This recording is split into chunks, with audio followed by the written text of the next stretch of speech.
Bonjour à tous et bienvenue dans le premier épisode du SAV DCSE. Aujourd'hui, je suis avec Emmanuel. Emmanuel qui est le fondateur et le président de Transcriptus, qui va nous expliquer plus en détail pendant cette interview-échange ce que c'est Transcriptus et ce qu'ils font au quotidien. Ce que vous allez apprendre d'Emmanuel vous servira après votre prochaine réunion. En tout cas, j'en suis convaincu. On va tout de suite pouvoir discuter un petit peu avec toi, Emmanuel. Est-ce que tu veux te présenter peut-être un petit peu? Oui, bonjour Alexis, merci beaucoup pour ton invitation. Donc effectivement, moi donc Emmanuel Cargosien, j'ai créé Transcriptus, donc qui est une agence de rédaction de PV de CSE il y a bientôt 15 ans, puisque c'était au printemps 2011. Et donc aujourd'hui, on accompagne à peu près 150 CSE sur toute la France, voilà, en réunion nationale avec une présence sur des réunions ordinaires tous les mois, au moins tous les mois, voilà, voire un peu plus selon l'actualité. Ok. Et du coup, les CSE qui viennent te voir, c'est quoi la question, le besoin, la chose qui fait qu'ils se disent Emmanuel, j'ai besoin de toi? En fait, là, ça va être beaucoup sur la gestion du temps. Historiquement, les secrétaires étaient plutôt à consacrer leur temps perso pour les quelques heures de délégation qu'ils avaient sur la rédaction des PV, sur toutes les missions annexes au PV et, au mandat de secrétaire en général. Et là, effectivement, ils se rendent compte qu'ils ont besoin de récupérer du temps. Et donc, c'est comment est-ce que je peux faire pour récupérer du temps? Est-ce que je me rends compte que la rédaction du PV, ça peut être long, c'est pas forcément la partie qu'on préfère toujours, et donc effectivement, même si c'est utile, donc effectivement, comment est-ce que vous pouvez nous aider pour ça, Ok. simplement. Et du coup, il y a beaucoup d'élus du CSE qui prennent du temps perso pour travailler sur ces projets CSE qui sont du travail professionnel en fait aussi. Oui, oui, bah effectivement, moi je pense que là, vu comme c'est organisé, moi je vois pas de secrétaire de CSE qui prennent pas de son temps perso pour compléter en plus des heures de délégation. Donc Mhm. effectivement, s'ils veulent le faire correctement. Donc, c'est-à-dire rencontrer les salariés, préparer les réunions, être présent en réunion, aller, faire, tout et pas que le CS officiel, mais il y a toutes les commissions et puis les réunions et les rencontres avec la direction. Donc effectivement, ça crée une charge de travail assez conséquente et effectivement, je pense que là, on est sur des gens qui veulent récupérer de leur temps et ils ont raison. Donc effectivement, pour qu'ils puissent être sereins et le faire tranquillement parce qu'effectivement, plus ils consacrent leur temps personnel, plus ils sacrifient un peu leur temps personnel et bah, forcément, moins ils sont moins bien eux et donc forcément, il y a un équilibre à trouver entre ce qu'ils font, pour le CSE, leur métier qui est quand même pas secrétaire de CSE et puis leur vie personnelle aussi. Et est-ce que tu trouves, enfin, moi j'ai toujours un problème en formation, c'est que souvent ils ont des heures de délégation, mais ils les prennent pas vraiment tout le temps pour faire le PV typiquement, alors qu'ils ont un quota, mais ils font des heures sup un peu bénévolement. Qu'est-ce que tu dirais à ces secrétaires, à tous ces élus qui sont un petit peu coincés entre le marteau et l'enclume sur ces sujets-là? Bah, déjà, la première chose, c'est de pouvoir s'organiser au niveau de l'équipe CSE.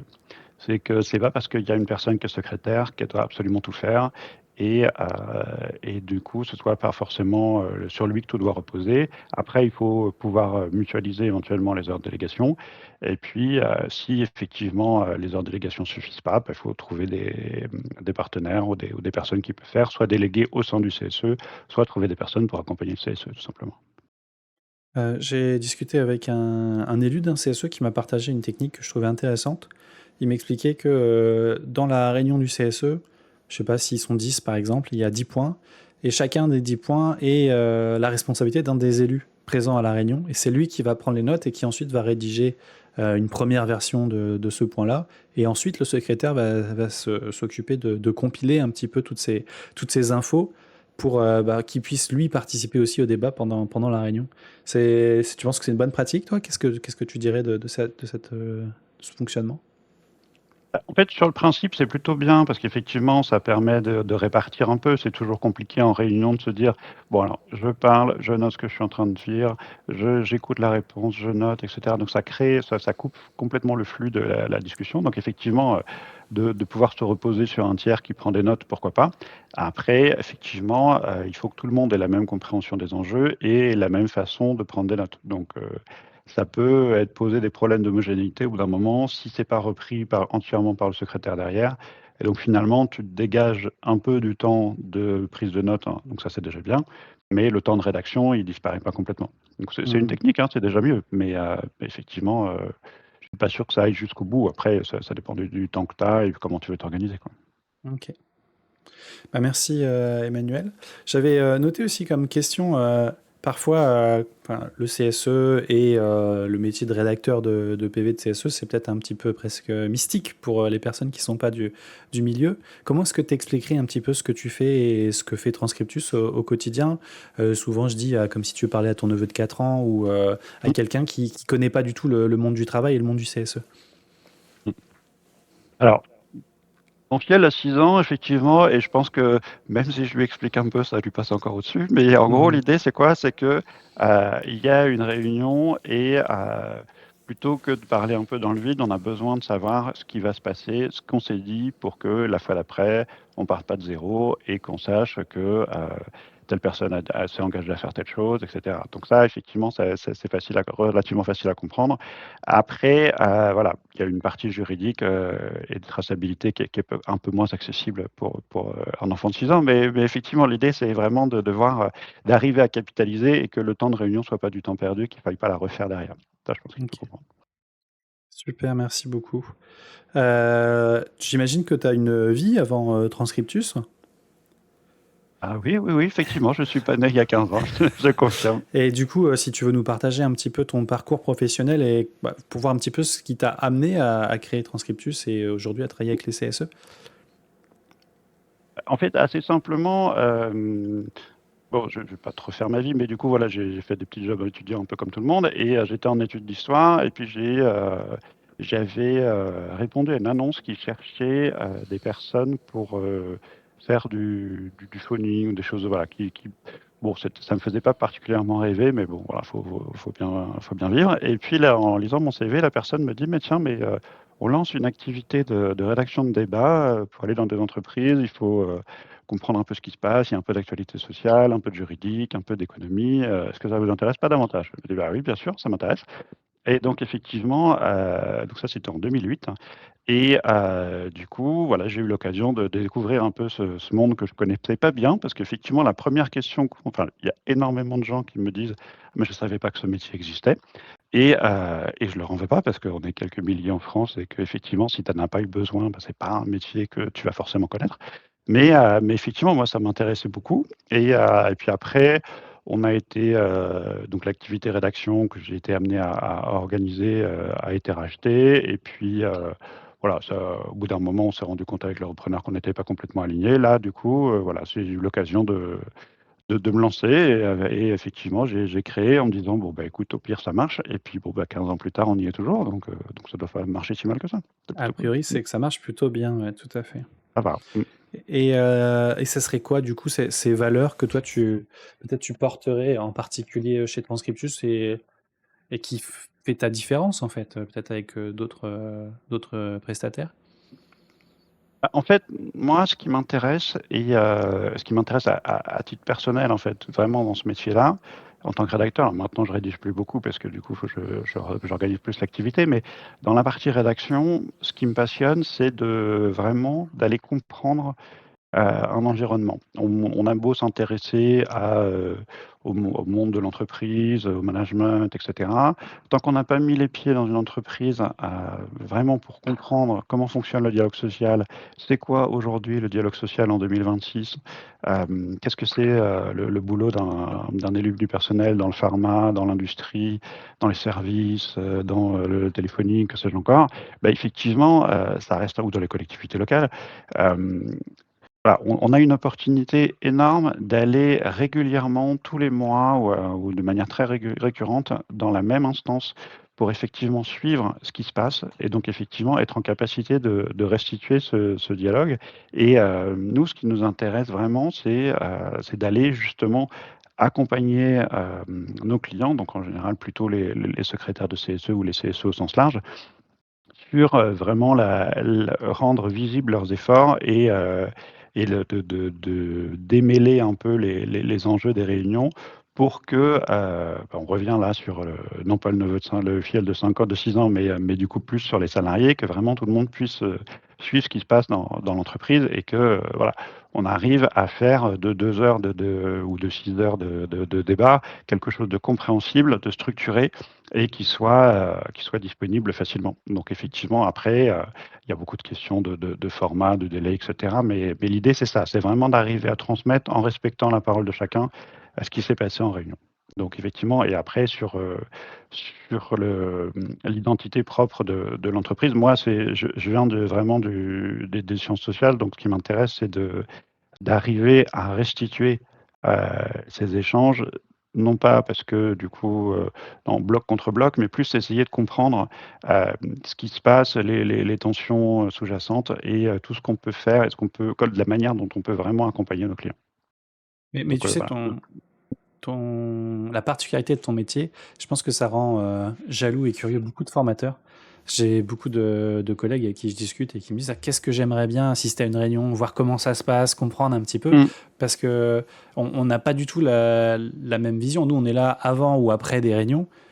Parfois, on dit un petit peu des conseils, des pratiques, des choses qui pourraient être mises en place.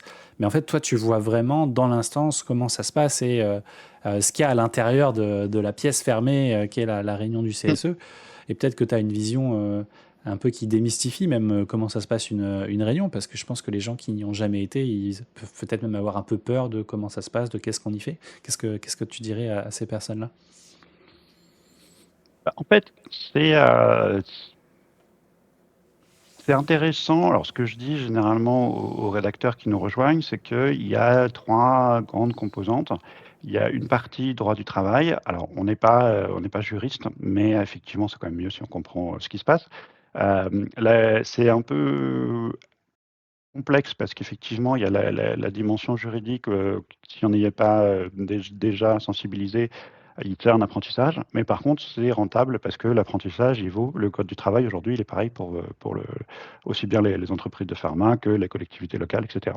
Mhm. Et donc effectivement, enfin en tout cas dans la grande ligne, dans le privé et public, c'est pas exactement pareil, mais en gros, c'est effectivement, on est plutôt sur ce genre de choses.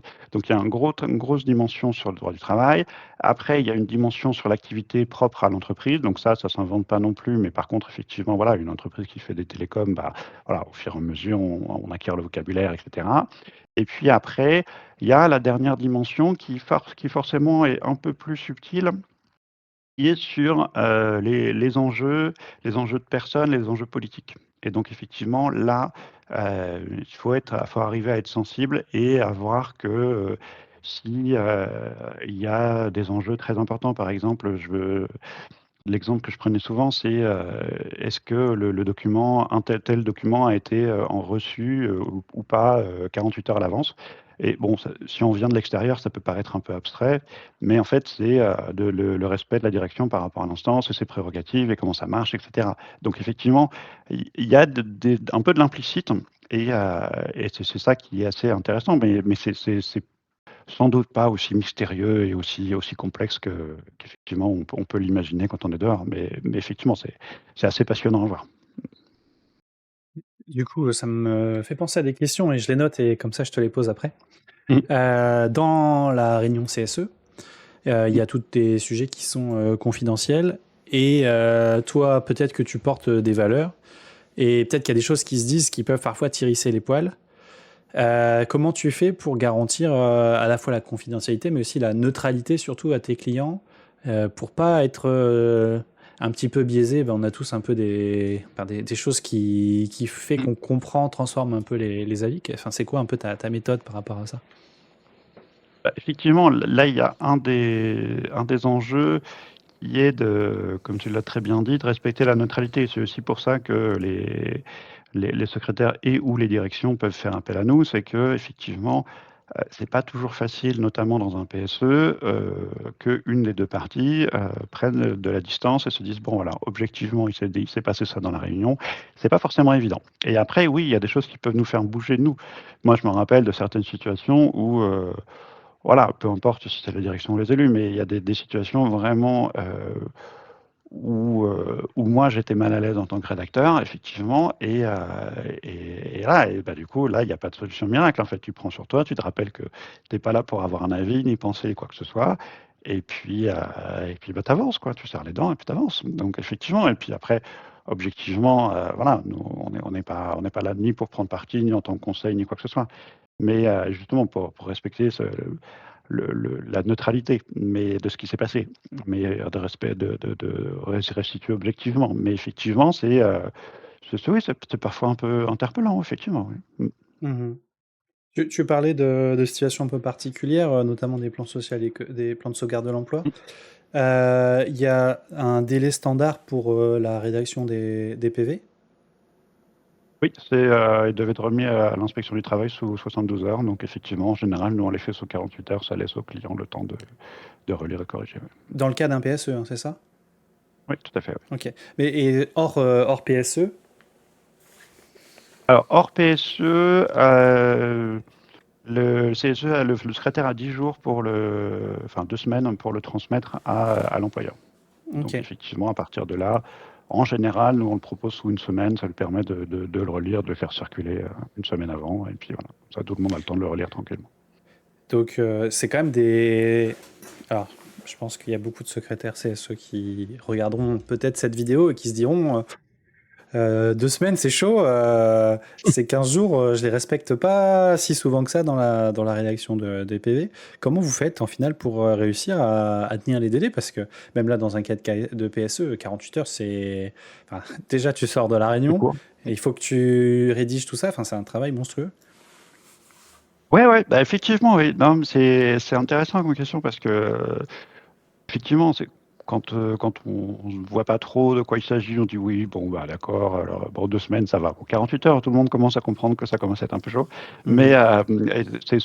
c'est parfois une clé d'entrée parce qu'effectivement, là, on est sur une situation un peu tendue et donc effectivement, ça qui déclenche le fait qu'on peut faire appel à un prestataire parti spécialisé parce qu'effectivement, là, on sait qu'on ne va pas y arriver. Donc, on sait qu'on ne peut pas et préparer, et noter, et vivre soi-même la réunion et tout faire en même temps et le tout sous 48 heures de manière objective. Donc voilà.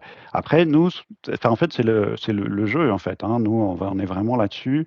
Et l'idée, alors, des fois, ça fait pas, ça fait un peu c'est un peu difficile pour les gens qui s'occupent du planning, mais effectivement, nous, notre intérêt, c'est effectivement, et notre enjeu, c'est de respecter ce délai du client pour qu'il puisse vivre sa situation difficile le plus sereinement possible, en tout cas du côté de la rédaction. Donc effectivement, en soi, la personne, en fonction de la durée de la réunion, la personne qui va prendre des notes, qui se déplace et qui prend des notes, est en capacité de rédiger sous 48 heures, ou alors à ce moment-là, on va lui donner un binôme qui va l'accompagner et qui pourra éventuellement prendre une partie du PV. Ouais. Tout sachant OK. que de toute façon, c'est relu par une personne qui connaît le client, pas une seule personne qui connaît le client. Donc effectivement, voilà, pas de danger là-dessus. Donc tu as un rédacteur principal, on va dire, qui a une certaine expertise du secteur d'activité parce qu'il est là Mmh. depuis plusieurs, semaines, mois, années, peut-être parfois. Et puis en cas de besoin ponctuel, peut-être dans la rédaction, je sais pas, vous faites peut-être avec des enregistrements, de la retranscription, puis ensuite de la relecture, comment d'un point de vue technique vous vous organisez pour produire, on va dire, ce PV, à plusieurs?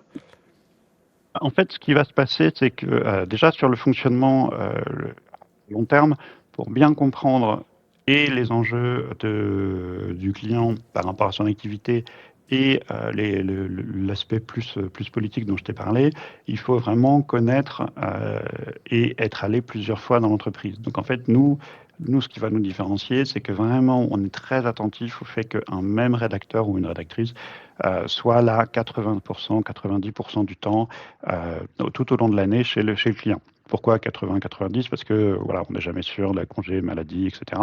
Et puis de toute façon, en plus, on n'est pas. Il peut y avoir des plannings qui se chevauchent. Mais par contre, effectivement, on est très attentif, surtout sur des périodes un peu denses pour le client, à ce que on découvre pas, le rédacteur ne découvre pas systématiquement. Et donc après, effectivement, en fonction du délai, on peut lui adjoindre un rédacteur complémentaire qui peut travailler à partir de l'enregistrement.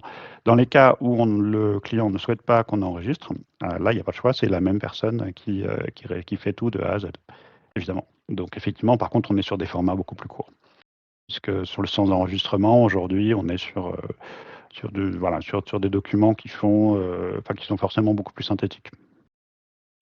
Et un rédacteur, il gère à peu près combien de enfin, il peut gérer jusqu'à combien de CSE, dans son mois? En fait, ça dépend énormément parce que, si on a un CSE d'une entreprise, assez, assez modeste. Alors, c'est un peu caricatural, mais en fonction de les CSE sont plus ou moins longs en fonction de la taille de l'entreprise et puis de la Mmh. personnalité des élus aussi, mais voilà. Donc si on est sur un CSE d'1 heure et demie, bon, bah, force et en synthèse, ça va relativement vite. Si on est sur un CSE de 3 jours en intégrale, bon, bah, forcément, c'est pas la même. Donc, en gros, on va être sur un rythme pour les internes, 2-3 réunions par semaine, quelque chose comme ça. Ouais, c'est quand même pas mal. Oui, oui, ça reste dense, oui. Tout à fait. Et question, aujourd'hui, on parle beaucoup de l'intelligence artificielle. Je sais qu'on est plutôt aligné sur, l'utilisation et l'avis de ces outils.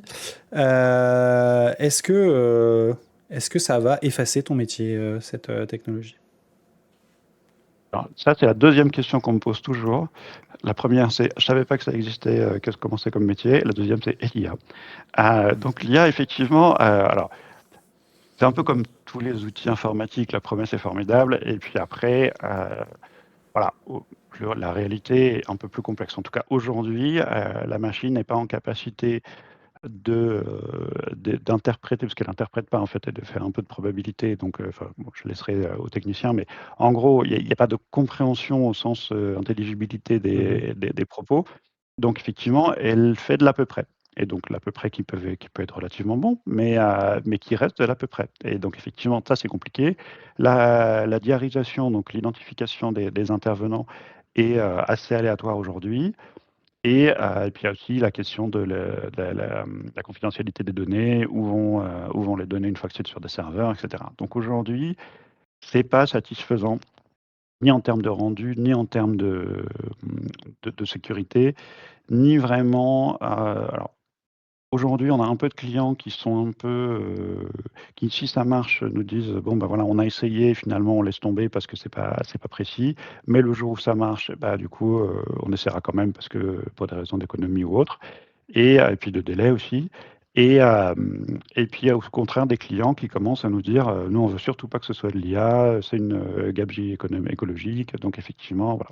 Donc en gros, c'est un peu comme tout le monde dans la société, hein, donc effectivement, c'est un outil. Nous, on s'en sert, bon, on s'en sert pas sur la rédaction parce qu'effectivement, on lui fait pas confiance, mais par contre, on n'exclut pas de s'en servir sur des fonctions support, ouais, pour être plus, avoir un service client ou des choses un peu plus développées et plus réactives, ouais, tout à fait. Mmh. Ah, d'ailleurs sur l'IA, il y a l'IA générative comme ChatGPT qu'on connaît beaucoup, mais il y a plein d'autres formes d'IA très spécifiques et toutes les IA, ne sont pas forcément, mauvaises ou Mmh. généralistes. On peut avoir des choses qui sont très spécialisées. Je pense, notamment des fois, il y a des agents IA qui gèrent des emplois du temps, des tâches un petit peu, annexes. Ben, ça peut être très cool d'optimiser. Après, c'est quand même très sympa quand on peut, mettre de l'humain parce que quand il y aura des choses à corriger, c'est toujours, l'humain qui saura nous dépanner et ceux qui ont déjà joué un petit peu avec ChatGPT se rendent compte que quand ils veulent quelque chose de précis, au final, ils passent énormément de temps et peut-être qu'ils auraient été beaucoup plus vite, de le faire à la main pour faire, le résultat exact de ce qu'ils voulaient, quoi. Ah non, c'est clair. Bah, de toute façon, les outils, c'est un peu toujours pareil. Il faut comprendre à quoi ça sert, quelles sont les limites, comment ça marche et de toute façon, on est sur un métier de service, hein, toi comme moi et donc effectivement, ça implique qu'il y ait de l'humain, à un moment. Alors, on met l'humain là où c'est important, effectivement, sur des choses plus de la gestion d'agenda. Bon, ça peut se gérer autrement et tant mieux, ça redonne du temps aux humains justement pour faire des choses plus qualitatives pour eux et plus intéressantes pour les clients. Mais effectivement, on ne dépasse pas le contrôle humain aujourd'hui. Mmh. Et en parlant d'humain, donc dans ton parcours, au final, un jour, quelqu'un t'a proposé de faire des comptes rendus, mais tu as quand Mmh. même décidé de rester dans le champ du CSE. Tu aurais pu, faire des comptes rendus de réunion, pour, 10 000, autres sujets différents et pourquoi tu as choisi de rester dans le CSE au final? Le CSE, c'est vraiment notre cœur de métier. Ça doit représenter 90% de notre activité. Après, effectivement, on n'exclut pas de faire des conseils d'administration, des conseils municipaux et autres. Mais effectivement, le CSE, ça me paraît vraiment fondamental pour nous, pour ce côté vraiment de comprendre comment fonctionne la société aujourd'hui. Alors, et puis d'aide aux élus. En fait, on est vraiment. Alors, bien sûr que s'il y a une assistante de direction qui me dit voilà, je passe mes nuits à finir mes PV de CA, on va l'aider aussi, bien sûr. Mais sur un secrétaire de CSE, voilà, il y a une petite fibre où on se dit ben voilà, on peut lui enlever ça. Il choisit un peu de son temps, il prend de son temps pour le collectif. Alors, du coup, on peut l'accompagner dessus. OK. Et ce qui fait que, au final, les rédacteurs peuvent être amenés à travailler avec des entreprises très différentes et peut-être potentiellement des univers très différents, parce qu'un conseil d'administration, une réunion CSE, j'imagine que ça ne s'organise pas de la même façon et ça ne se résume pas de la même façon si le mot résumé est approprié pour la rédaction Mhm. que vous faites. Ça doit être assez dur du coup de trouver des personnes qui ont les compétences, la passion pour ça. Comment tu fais pour trouver des rédacteurs pour travailler avec toi? En fait, alors la nuance, elle sera peut-être plus entre différents secteurs d'activité qui n'ont vraiment rien à voir, plutôt que CE, CSE, CA, CSE. Par exemple, on a une entreprise où on fait et le CA et le CSE et alors évidemment que les échanges sont pas exactement les mêmes, mais les thématiques sont globalement les mêmes et donc au contraire, c'est intéressant on est plus pertinent de faire les deux, si c'est la même personne qui fait les deux. Par contre, effectivement, entre le pharma et le pétrolier ou une collectivité, une toute petite collectivité dans le sud de la France, là, oui, ça change beaucoup. Et en fait, le métier de rédacteur, c'est des questions qu'on me pose de temps en temps. Il n'y a pas de formation aujourd'hui dédiée. L'idée, c'est d'avoir une grande curiosité économique et sociale, de savoir écrire et d'avoir une formation universitaire poussée. Bon, poussée, ça veut dire quoi? En bac plus 4, plus 5 en général, de préférence en sciences sociales ou économie, pour effectivement avoir cette patte-là et cette sensibilité. On n'est pas forcément. Alors, ça peut aller aussi sur des personnes qui viennent des RH ou on avait on a un rédacteur qui vient qui a fait une formation RH. Et donc là, c'est le cadeau parce que de voir comment ça se passe justement, c'est un peu ce que tu disais tout à l'heure, comment ça se passe le CSE de l'autre côté, et de vraiment y assister, et alors que c'est peut-être une étape parfois qui peut faire un peu peur à certaines personnes des RH parce que du coup, il faut aller face à des salariés qui sont dans une posture parfois revendicative et en tout cas un peu plus affirmée que ce qu'on voit au quotidien. Mais effectivement, c'est super enrichissant humainement. Et donc voilà, là, enfin, il est super ravi de faire ça. Et voilà, moi, il y a quelques personnes que ça laisse indifférent, mais en gros, les rédacteurs que nous on choisit, voilà, il y a effectivement une passion pour l'humain et pour ces échanges. Et il y a à peu près combien de rédacteurs aujourd'hui qui travaillent pour Transcriptus? Aujourd'hui, on fait intervenir une cinquantaine de rédacteurs à peu près. Et vous êtes sur des personnes qui sont toutes salariées ou alors vous avez aussi des contrats avec des sous-traitants, des indépendants? Alors, on est sur, il y a différents statuts, il y a une équipe interne, et puis après, en fonction de soit des champs d'activité qui sont vraiment très spécifiques, soit sur des régions sur lesquelles on n'est pas présent encore, effectivement, on peut avoir des recours à des rédacteurs indépendants. Oui, C'est le même principe avec les formateurs au final. oui, oui, c'est ça. De Et, toute façon, voilà, on va pas autant prendre la compétence où elle est. Donc, effectivement, si on l'a pas encore. et puis tout à l'heure, on parlait aussi de valeurs écologiques. Si Mhm. tu as quelqu'un à Bordeaux et que toi tu es à Lyon, c'est un peu dommage que de te faire aller de Paris à Lyon, puis ensuite de Paris jusque Bordeaux. Enfin, Mhm. c'est bien si on a les compétences en local. Je pense que c'est des sujets qui vont de plus en plus toucher nos clients dans l'avenir. Complètement. Non, non, puis il y a un gros travail chez nous de recherche justement de rédacteurs partenaires dans les régions où on n'est pas pour anticiper justement les besoins. Donc effectivement, c'est une grosse partie de l'activité, la ressource humaine. Et bien, s'il y a un rédacteur là qui nous regarde, dans quelle région tu cherches pour qu'il puisse te contacter? Alors aujourd'hui, alors on recherche partout. Là où on est moins présent, ça va plutôt être sur les régions vraiment rurales. effectivement, où, alors on aurait tendance à se dire que oui, de toute façon, il y a moins d'entreprises. Il y a moins d'entreprises, de grosses entreprises de services. Par contre, effectivement, je pense qu'on a une, une filiale d'un acteur autoroutier. Bon, bah, forcément, c'est du local. Sur les collectivités, c'est du local, et cetera. Et donc effectivement, là, il y a du besoin. Donc en fait, il faut vraiment pas se limiter aux grandes villes. Voilà, si le métier vous intéresse, allez-y, contactez-nous pour qu'effectivement, on puisse regarder ce qu'on peut faire ensemble. Merci et autre question, aujourd'hui dans ton secteur d'activité, est-ce qu'il y a des choses qui t'agacent un petit peu, ou inversement des choses qui te plaisent beaucoup et que tu es très content de voir se faire, chez toi et chez tes confrères? En fait, ce qui m'intéresse et ce que je suis avec, oui, avec un certain contentement, c'est que, il y a eu un moment, il y a 1 an ou 2, une certaine frénésie en se disant: «Ah l'IA, c'est génial, on va tout mettre sur l'IA», de la part de certains confrères et puis, là, du coup, ça commence à revenir. On se dit: «Bon, finalement, l'IA, c'est bien, mais c'est pas parfait, il faut de l'humain» et cetera et là, je pense qu'effectivement, il y a vraiment une prise en compte de la spécificité du métier qui fait que, et que voilà, on passe pas inaperçu et on a encore de la valeur donc ouais, c'est plutôt intéressant à voir. Ouais, ça valorise, la valeur ajoutée, en fait, de ton travail parce que peut-être parfois certains pensent que c'est juste, un travail, mécanique automatisé de retranscrire mot à mot ce qui s'est dit et puis, c'est tout et en faisant ça, on a presque tendance à simplifier à l'extrême le travail et se dire: «Bah, n'importe qui peut le faire». Mais en fait, d'après les retours du CSE, les secrétaires ne se battent pas pour faire les élus du CSE ne se battent pas pour devenir secrétaire et faire les PV. Donc, j'imagine que quand on est de l'autre côté de la barrière et qu'on commence à toucher un peu à la rédaction, on se rend compte que c'est peut-être pas si simple que ce qu'on imagine, quand on le fait pas, quoi. Ah mais complètement, moi je me souviendrai toujours du 1er, CSE que j'ai accompagné en tant que salarié, où effectivement donc le secrétaire, c'était quelqu'un de très bien, voilà, de très organisé d'ailleurs, extrêmement bon secrétaire et mais bon voilà, je sentais bien que voilà, j'étais, un petit preneur de notes. Bon bah voilà, il faut bien faire travailler tout le monde et cetera, bon et puis, un jour il me dit: «Bah, vous savez la semaine dernière, j'ai oublié de faire appel à vous, j'ai fait le PV moi-même, c'est un vrai métier». Je fais: «Oui monsieur, effectivement, je vous confirme».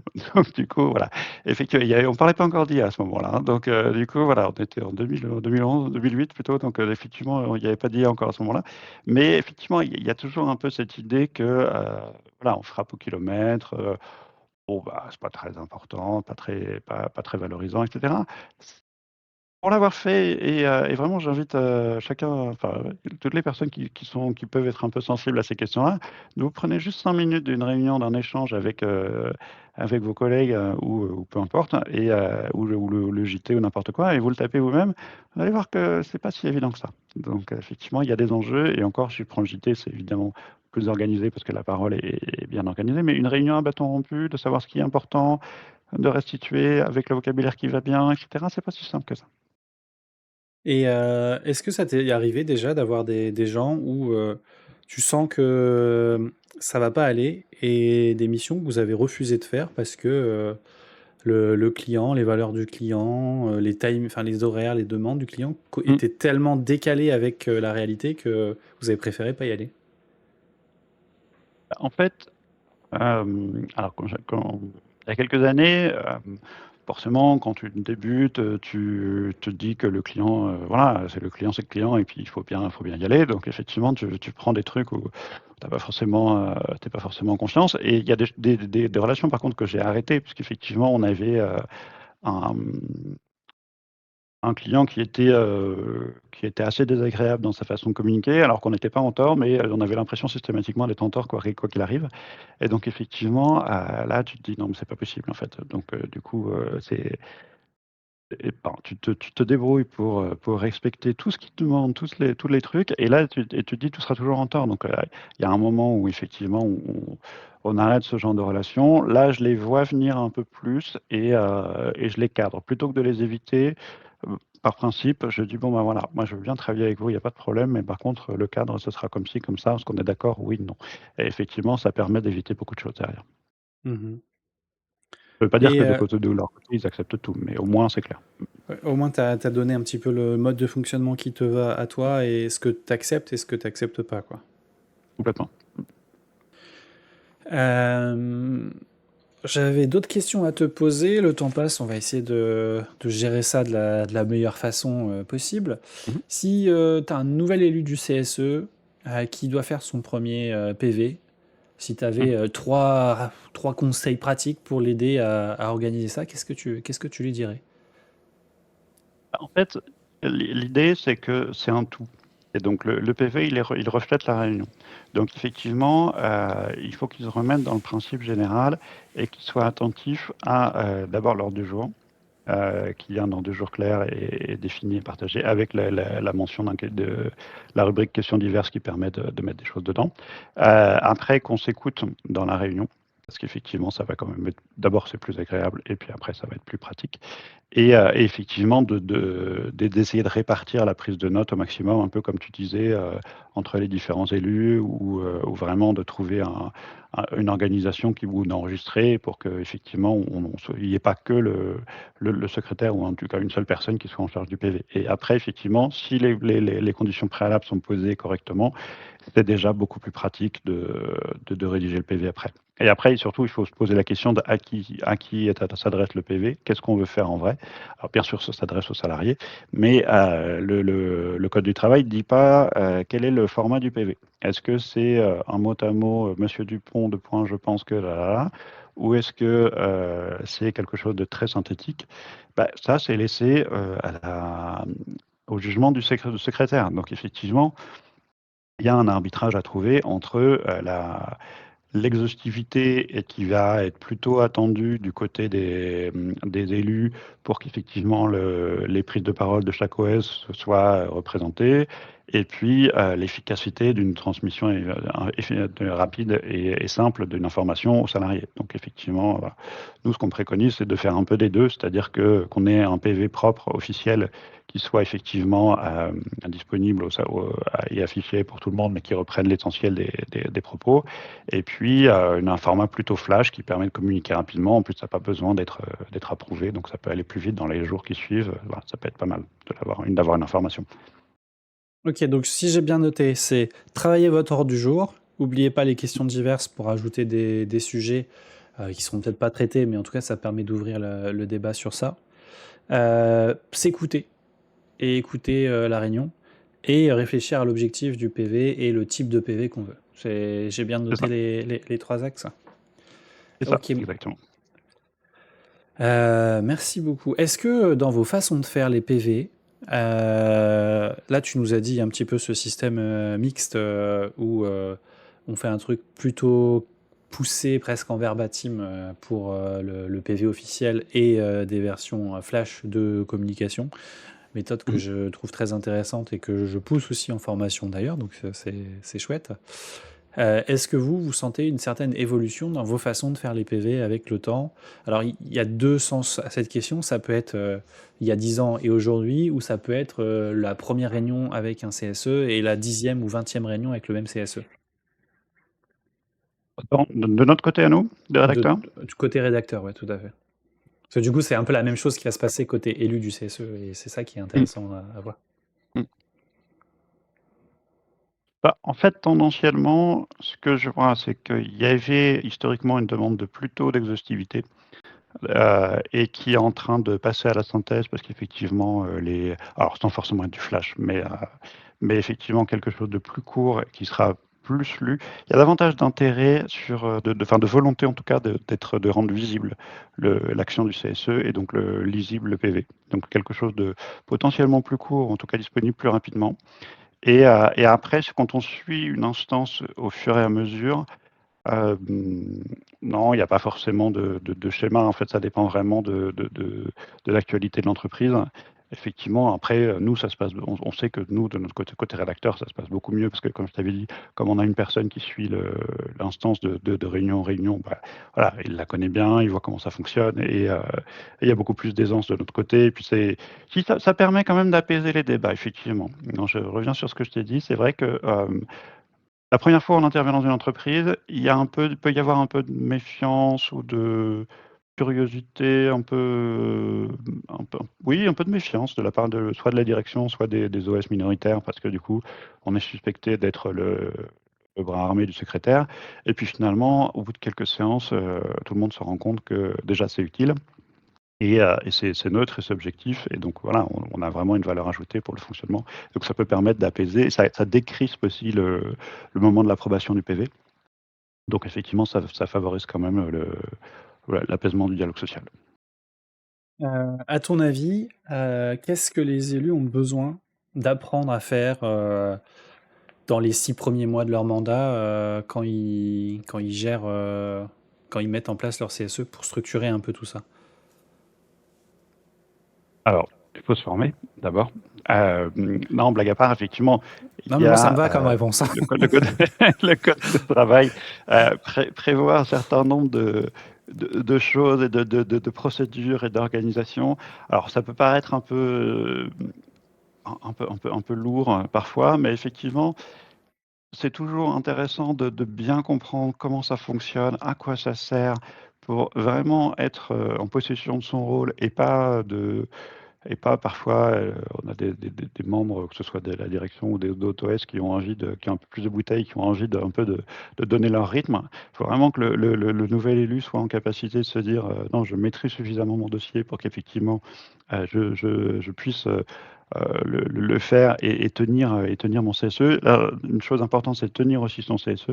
Ça veut dire que moi, de ce que je vois, c'est que les CSE qui sont en capacité, peu importe la diversité des profils et des OS au sein du CSE, s'ils sont en capacité d'avoir un discours uni par rapport à la direction, ce sera quand même plus efficace. Et puis, et donc, du coup, il faut aussi maîtriser la suspension de séance. Il ne faut pas hésiter. C'est un outil tout bête, mais vraiment de remettre du calme, de se concentrer, voilà, d'expulser un peu l'énergie ou l'énervement ou quoi que ce soit.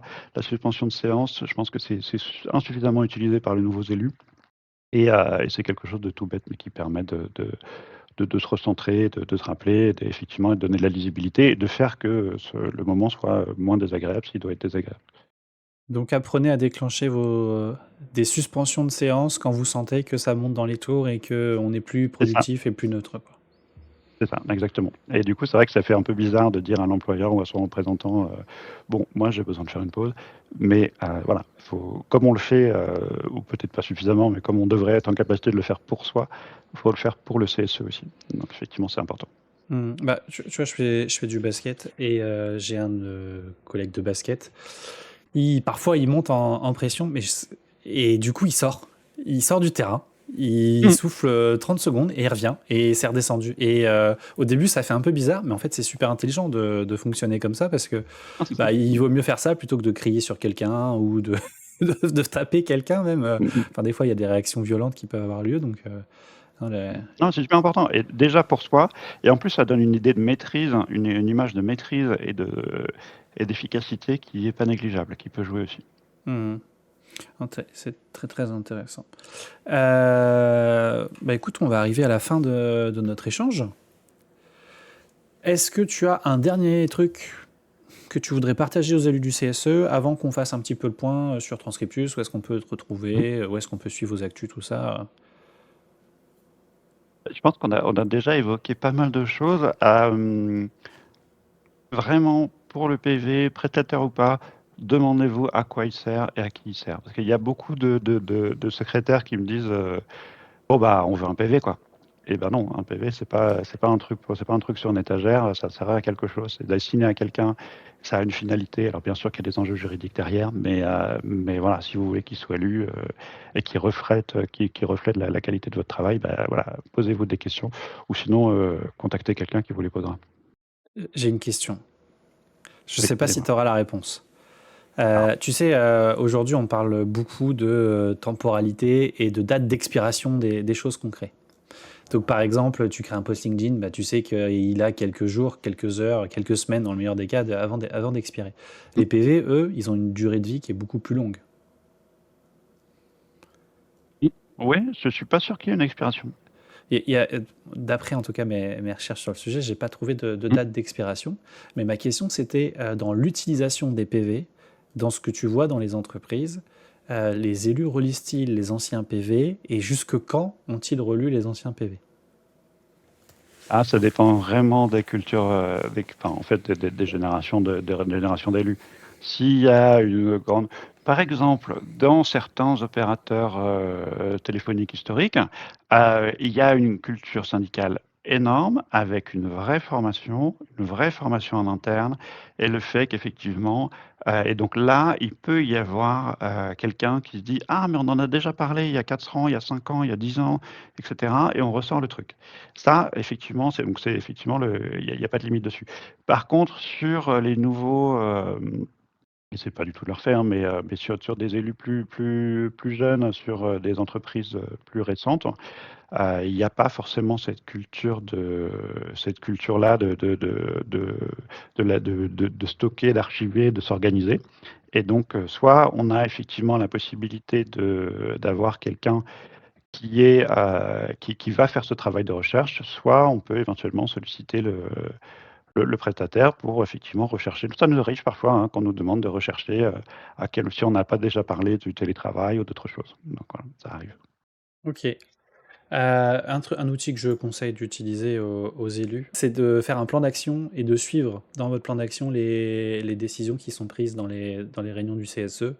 Et quand vous quitterez le CSE, de léguer ce plan d'action aux prochains élus du CSE pour leur donner notamment, bah voilà, à telle réunion, je sais pas, avril 2024, on a décidé qu'il fallait mettre ça en place et de pouvoir reprendre comme ça plus facilement le PV. J'aimerais bien pour terminer pouvoir discuter un peu de Transcriptus, de savoir Mmh. où est-ce qu'on peut vous retrouver, comment est-ce qu'on peut vous contacter, si jamais j'ai besoin d'un PV CSE, comment je fais pour te contacter, Emmanuel. Voilà, si tu veux partager un petit peu, la parole t'est donnée. Oui, bah, assez simplement, transcriptus.com, ou alors, effectivement sur LinkedIn, donc, soit sur le profil de l'entreprise, donc Transcriptus, soit sur le mien directement, donc Emmanuel Cargosien. En plus, vous avez le nom en bas. Donc voilà, effectivement sur LinkedIn tout simplement, ou encore une fois transcriptus.com, voilà, ça fonctionne bien. Et donc voilà, il y a de grandes chances que vous tombiez sur moi assez rapidement. Eh ben, formidable. Eh ben, merci beaucoup, Emmanuel. C'était très chouette d'avoir Merci à cette toi. petite heure à échanger ensemble. Je crois que depuis que je suis venu dans tes bureaux l'année dernière, on n'avait pas eu le temps de passer autant de temps à discuter. Donc c'était vraiment très très Exactement, sympa. plaisir partagé. J'espère qu'on aura l'occasion de refaire ce genre de petit exercice à l'avenir. Et puis, bah, pour tous ceux qui nous ont suivis jusque-là, merci de votre soutien. N'hésitez pas à commenter, liker, dire ce que vous avez aimé, ce que vous n'avez pas aimé, ce que vous êtes d'accord, ce que vous n'êtes pas d'accord. Voilà, sentez-vous vraiment libre. L'objectif SAV, pardon, des CSE, c'est de répondre aux questions et aux besoins du CSE. Si on connaît vos besoins et vos questions, on pourra faire du sur-mesure et vous aider encore plus. Allez, on se dit à très bientôt et ciao ciao!